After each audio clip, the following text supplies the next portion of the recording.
Firstly, I want to thank you for giving your valuable time to me and allowing me to talk with you. My pleasure.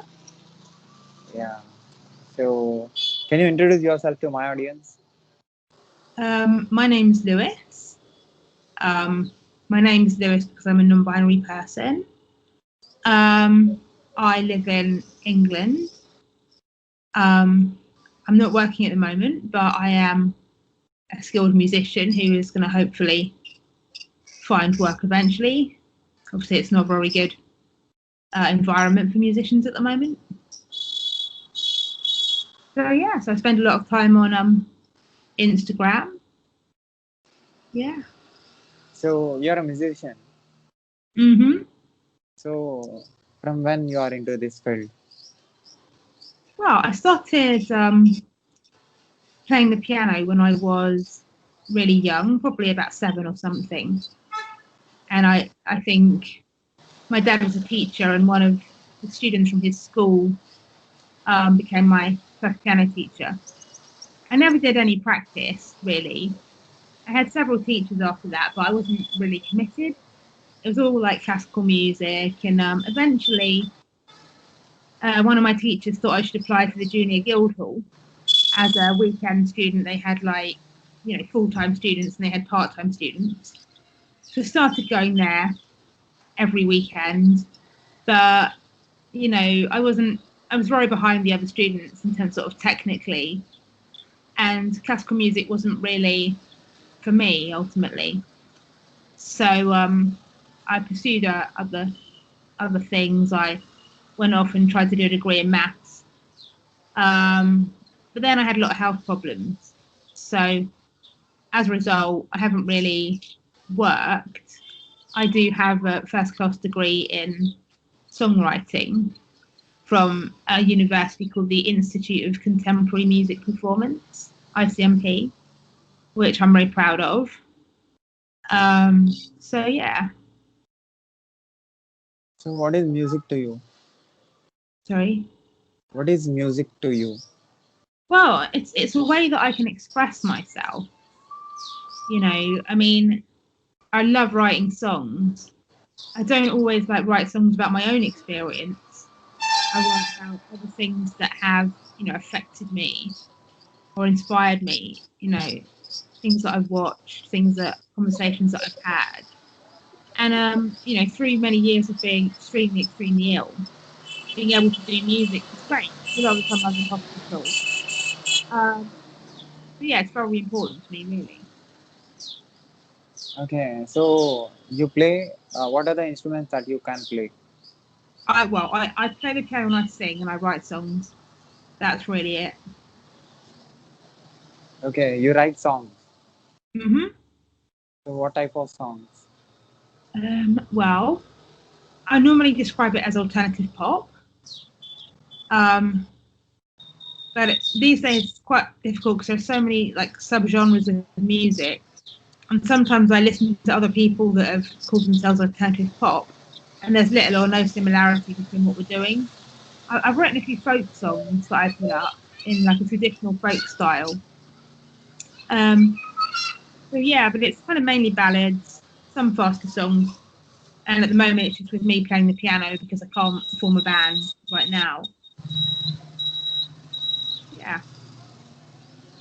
So, you started playing piano since your childhood. Yeah. So, your father was your inspiration. Um, well, I don't think my father ever really wanted me to do music, to be completely honest. Um, he wanted me to do something more traditional. And in fact, when I was 19, I got a place at Oxford University to study medicine. But I didn't really want to study medicine. It was something that my family wanted me to do, and I kind of felt obliged to do it. And basically, whilst I was there, I had a nervous breakdown, and I decided to quit. They offered me that I could go back and finish off, but there was no way. I just didn't, apart from the fact that I didn't really want to do it, it was also incredibly difficult. And, some of the students were just amazing. The other medics. in terms of what they knew already about medicine. I mean, I'd just done my A levels and I knew the A level syllabus fairly well, but they would know exactly how to respond in different medical emergencies. They knew far more about the human body than I did, so it just wasn't right. So are you single? Yeah, I am single. I mean, are you a singer? Oh, he said single. I thought that was a bit of a weird question. Am I a singer? Yeah, I do sing. So you sing only English songs or any other language songs too? Only in English, I'm afraid. I think the English are probably like the laziest country in the world when it comes to other languages. So do you listen to other language songs?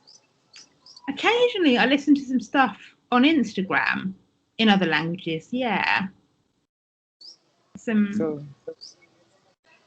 So how much experience you have on music? Studying Well, about music, understanding about music. well, my main experience is just that I've been writing songs for so long. I've been writing songs since I was 25, and so I think the more songs you write, you think, oh yeah, that really works. I'll do that again next time. Or you think, no, that didn't work. I'm not going to do that again. And you just sort of learn on your own, sort of teach yourself. But I know I'm a much better songwriter now. I'm certainly a better songwriter than I was before my course. Because we learn a lot, about sort of structure and rhyme schemes and, all kinds of sort of stuff. What is your favorite? Okay. Yeah, go on. I think one of the main things I learned on my degree is actually economy, trying to compress what you're saying so you say it in the most efficient possible way. Because I had a tendency to write sort of very long and wordy songs. And sometimes that can be okay if it's like a folk song or kind of like some of the songs like Tangled Up in Blue. You have such a strong story that it doesn't matter so much that it's just repeating the musical content. But yeah, for me, that was probably the most important thing that I learned. So you worked for? I don't work. I've never basically worked. What basically happened was that when I had my breakdown at Oxford, I experienced, you're supposed to take antipsychotic drugs, but I experienced a physical reaction against those drugs, which meant that I was in a huge amount of pain. But the doctors didn't diagnose that there was something wrong with me. They did a few tests and they couldn't find anything wrong. So they said, oh, well, it just must be in your head. So basically, then when I had another breakdown a few years later, I still wasn't really in a position to take the medication. It's extremely painful. And so obviously we got into conflict because they were saying there's nothing wrong with you. Why aren't you taking your medication? We don't believe you. So it wasn't until I was 29, so 10 years after my diagnosis, basically that reaction went away because it was a side effect. And side effects can diminish over time. So that was what happened. So then I committed myself to taking the medication and I basically made a very good recovery. And I was eventually able to talk to my doctors that I now have about the pain, and they were then able to diagnose it. And it's something called achyphysia. It's not uncommon, but it's very uncommon to have it that badly. It basically just makes you feel restless if you have it in a mild form. And most people would have it on one or two medications. I had it on every single medication in the worst possible severity. So it was a real problem. I mean, my life was completely destroyed because I was going in and out of hospital in pain a lot of the time, unable to do anything. And, I was doing my music, but I wasn't able to do anything with my music at that time. So that kind of held me up a lot.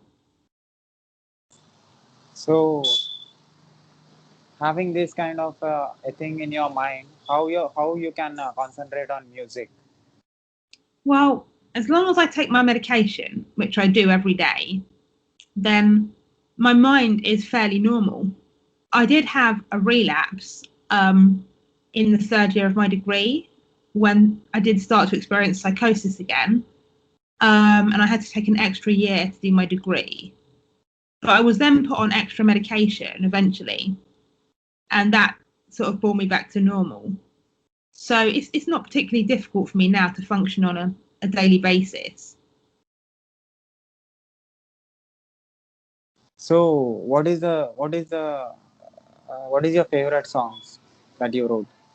That I wrote. I wrote one called Isolation Guaranteed. It's about somebody who's like really fed up of life on Earth. And so he decides to build a spacecraft in his garden to go to the moon. And, you know, he gets quite far with building it. But then eventually people say that he's lost his mind and they section him and lock him up in a mental institution. So that's kind of a weird song, but it's one of my favourite ones. Okay. So, how many songs you wrote till today? I've written a lot of songs. I've probably written over 100. 100 songs you wrote. Okay. What are the genres? The genres. Uh, Really alternative, singer-songwritery, pop with folk influences. Sometimes I got into a phase when I was doing quite a lot of jazzy stuff, but I've kind of moved away from that now. Yeah. is your stuff is anywhere on the internet? Sorry? Your stuff is anywhere on the internet? Yeah, it's the best way to look for it is actually on YouTube. If you just Google Lewis Ajegbo, then all my videos that I've done recently will come up. Are you singer for your own written songs? I'm the only singer. Yeah, I've never had another singer to perform them. Okay. Okay. So, what do you understand about music all these years? Well, I don't know. It's hard. That's a hard one. I mean, I suppose you could say that I've learned how powerful music can be because I'm pretty certain that I wouldn't be alive if if not for music. You know. So I'm sure other people that are seriously ill probably feel the same way. You know, and people that can't express themselves because when I was going through that whole thing where nobody believed me that I was in pain, I had an outlet, you know, I was able to express that through my music. So yeah. So, how many people got affected because of your expression called music? How many other people were affected? Yeah.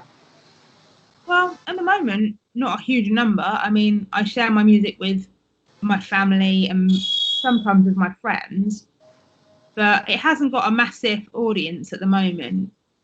I mean, I'd obviously like that to be something that would increase. But it is very difficult. It's very competitive.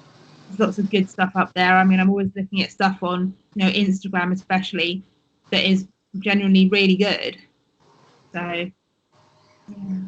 So, have you listened any Indian song?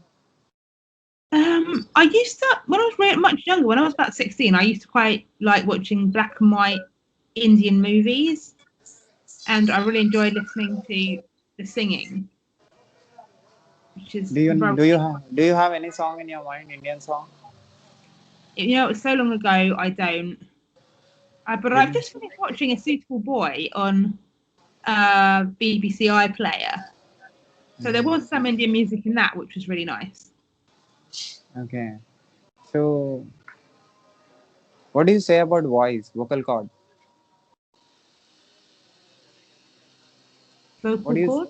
Yeah, vocal cord creates sound, and sound is music.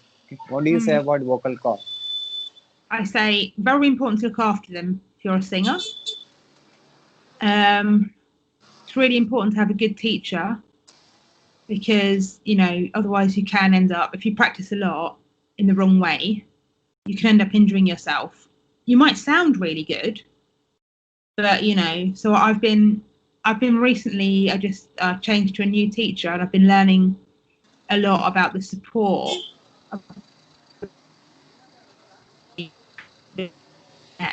And it's kind of like you're very strong in your support and and then your voice just floats over the top without effort. That's like ideally how it should be. So yeah. Have you heard about S.P. Balasubramaniam, who is a singer, Indian singer? I haven't, I'm afraid. I'm telling this because recently he died. Oh, And you know what? He sang about 40,000 songs in his life. wow. He must have had a long life then. Yeah, a lot of songs in the internet and YouTube and everywhere have a lot of views, millions of views. Cool, I'll check him out. Maybe you can send me his name after the interview and I can check him out. S.P. Balasubramaniam. I'll never be able to spell that. I will send you the name. Yeah. Yeah. So he used to sing. He used to sing using a different different voice. He can make different noises with his voice, with his All right. vocal cord. Yeah.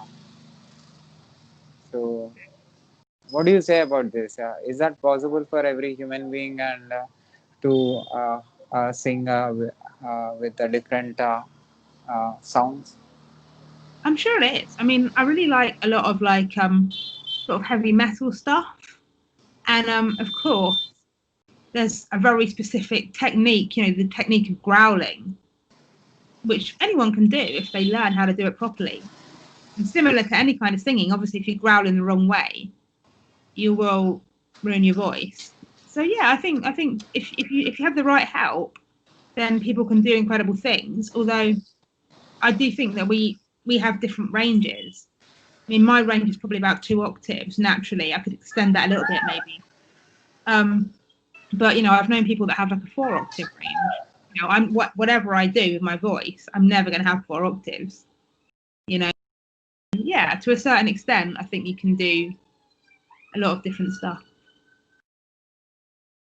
So a song is a collection of sound and a song is a collection of uh, musical instrument sound and vocal cord sound Yeah. and including the lyrics. Mm. So how important all these are? Well, they're all important. I mean, I would say you can have a song without any lyrics. Maybe you have a singer who's like somebody like Ella Fitzgerald, who's a fantastic scat singer. You could have a great song with her scat singing, with instruments and stuff to support that. Um, Different things tend to be more important in different songs. Like for example, in Dylan, the lyrics are extremely, extremely important. But for other bands, like I don't know, possibly the Beatles, the melody might be more important. So yeah, I mean, but of course you can really spoil a good song if you don't produce it properly. As far as I'm concerned, you can take the best song ever, put it some really cheap production, it will sound terrible. So obviously all that stuff going on in the background is like really important. Trying to find the So right people to collaborate with. At the moment, I found this really good guitarist. So I know that it's giving my song the best chance of being good and of being listened to. so everything that is coming into the ear, can I say that is music? Hmm. Every sound which is coming into the ear, can I say that is called as music? No, I mean obviously his name John Cage, the person that did like I don't know 5 minutes of silence for the piece of music or whatever, and he wanted people to listen to the background noises. That was the point of it. So it's a bit of a grey area, but I would say no. I would say something's only music if somebody deliberately tried to make it into music. Apart from, but that goes for birds as well, because when a bird sings a song, it's deliberately trying to make music. So I would say that, yeah, if you're deliberately trying to make some kind of artistic creation, it's music. But if it's just like random noise, like noise outside my window or anything, I'd say that's not music. So, how you create music? Me, I always write my melodies first. So I often do it if I'm feeling quite emotional, maybe in a positive way, maybe in a negative way. And yeah, I'll just sit down at the piano and improvise. I'll have like maybe a chord sequence that I've decided upon, and then I'll keep improvising over the top of that chord sequence, maybe changing the chord sequence a bit, to what I sort of think feels right. And I'll know once I've got a melody that's sort of kind of catchy, or there's something about it that I like, I normally sort of know, and I think, right, okay, yeah. Sometimes I'll sit down and I'll spend hours fiddling around, but there won't be anything that I've written that I think could be a song. And sometimes I go through like periods where I might write a lot of songs that I think are really good. And then I might go through another period where I really struggle to write one song that's good. So, have you ever thought that why human beings have ears and why nature have sound? Well, I think all of our senses, when it comes down to it, we had to find our ancestors had to find food, and they had to stay safe, and they had to find somewhere to shelter. So the ears would be essential in, I guess, being aware of animal noises. I guess if you're going to catch an animal, being able to hear it see it as well is obviously important. That's a difficult question. What else we needed them for?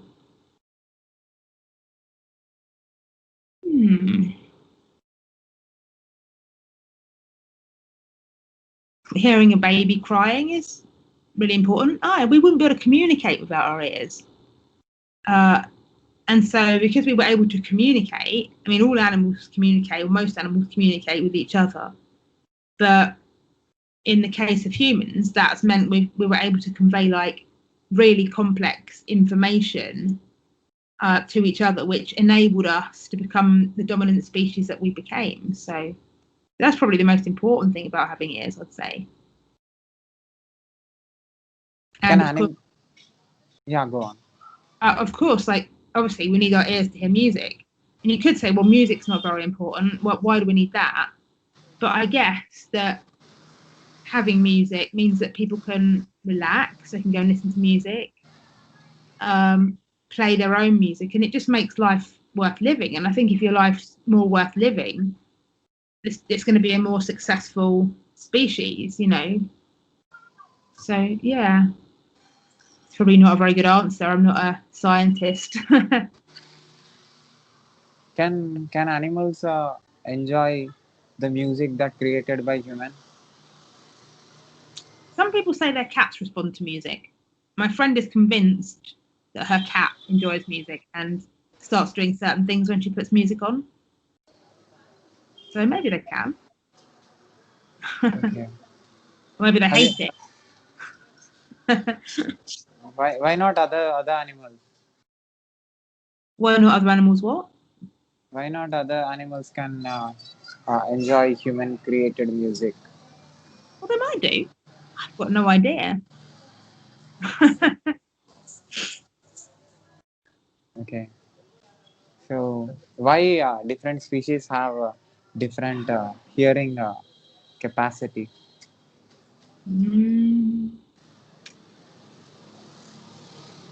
Well, I guess it depends on what's important in the survival of that species. Like, presumably, I don't know whether fish can hear anything, but I mean, I guess like a bat has to have like they're using like I think it's called sonar where you're using sounds to know where you are because I think bats are blind, so they send off like noises and that tells them where they are. So for them, that's like absolutely vital. Also, like if you're like a gazelle or something and you're like grazing, being able to hear like the rustling of what could be a predator, it's going to be really, really important. So it's pretty important for most animals, but obviously really simple animals might not have brilliant hearing. They might not need it. I mean, how well does an earthworm hear? I don't know. Can you imagine world without music? I can. I mean, if it was a world without music, I'd still want to live in it. There'd still be art. You know, there'd still be dance. There'd still be theatre. So I can imagine it. And I guess if there was a world without music, we'd never have heard music, so we wouldn't miss it. So yeah. So why only music? Why not other things in your life? Oh, I have got other things in my life. I've got some really nice friends. I'm very close with my family. You know, it's just because of my illness, I haven't been able to work. It wouldn't be realistic for me to work full time. It's possible that one day I might be able to work part time. But so yeah, I sort of focus on other things like, you know, go out for meals with my friends, go to the cinema quite a bit before lockdown, and just generally enjoy life as much as possible. I Are think you a psych? Yeah, go on. sometimes people think if you don't work, you must be really unhappy. But I don't think that's the case. You know, I've got other friends who don't work, and it's not necessarily like Can I say that you are a psychologist for a part called ear? a psychologist for. For a part of a human called ear. I don't quite get you, but And can I say that you are an engineer, sound engineer? I guess. But I'm not very good with technology, so that might be a bit misleading. So you understand every sound. No, I don't understand every sound. So you can create any sound. No, I can't create any sound. I can't create, you know, electronic sounds. So do you know when the music started For me, in the history of the world? I don't. My guess would be that it started in kind of prehistoric times. My guess would be that it's always been there, but I don't know. I really don't know. Okay. So what are your future plans? Well, I really would like to sort of move from sort of being an amateur to being a professional, you know, in music. It's going to be difficult because COVID is a real setback for everyone. But I'll try and make that happen if I can. You know, I'm not looking for being famous. I just would like to be able to do a few gigs, you know, now and again, and that would be really, really exciting for me. Okay. So thanks for giving your valuable time to me and Oh, my answering pleasure. it. So can I put this video on my YouTube channel with your permission? Oh yeah, you just need to give me time to copyright these songs. Yeah. If I copyright them now, Yeah, I'll wait for your. just give me. All right, so I'm trying to think. Just remind me of what your Instagram. If I want to Yeah. send a direct message to you on Instagram, what's your name? I'll send you a message on Insta. Okay, yeah, send me a direct message. Yeah. And when I've copyrighted the songs, which might take time because I might have to record one of them first, I will then send you a message saying, yeah, all recorded, and then you can put whatever you like, wherever you like. These songs, these two songs have released on YouTube or any other platform already, or No, they don't. That's the thing. They're just ones. No. So I'll just have to quickly make sure one of them is recorded because I know one of them's already recorded, but I don't think the other one is. So Okay, okay, it's one I've just written. So I'll record it and then I'll message you. okay, okay. Thank you. I feel great to talk with a talented person like you. Good luck with your project. I'll keep watching your videos. You've got some interesting people. Have you watched any of my interview? I've only watched one so far. I can't remember the woman's name now, but yeah. Yeah. Whenever you have time, try to watch. Whenever I have time, I'll watch. Thank you so much again. Thank you very much. Yeah. Take care.